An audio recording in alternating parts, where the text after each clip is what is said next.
Salam Indonesia, kawan-kawanku di seluruh Indonesia. Selamat pagi, selamat berjumpa lagi dengan channel Berbagi Informasi.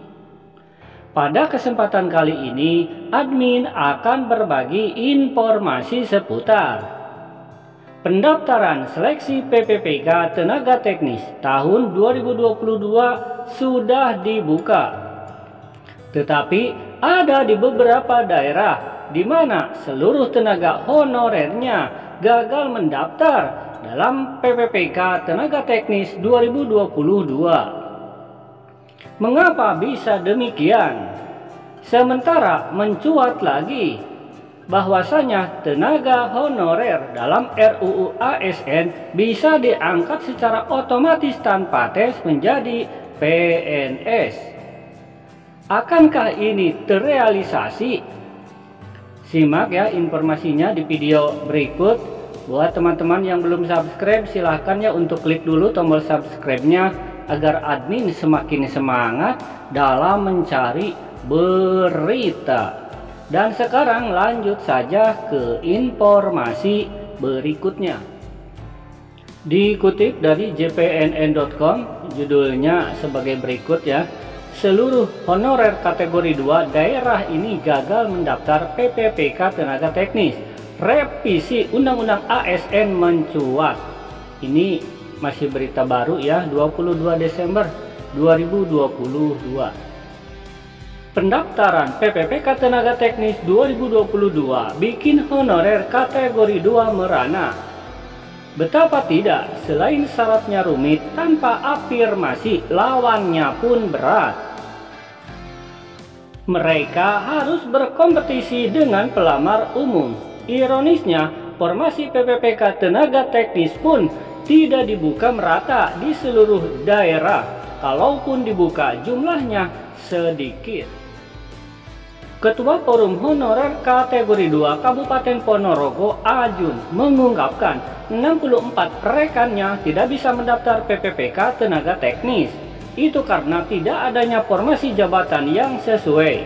Selain itu, mereka terganjal dengan ijazah yang hanya mayoritas lulusan SMA dan SMP.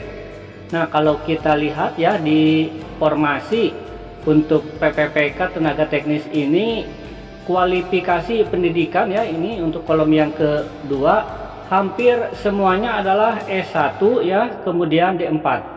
Ini adalah salah satu contoh tabel rincian kebutuhan PPPK ya. Untuk jabatan ahli pertama arsiparis, ini S1 komputer, kemudian D4 komunikasi maupun kearsipan. Jadi di sini sedikit sekali atau bahkan mungkin tidak ada ya untuk kualifikasi dari SMA.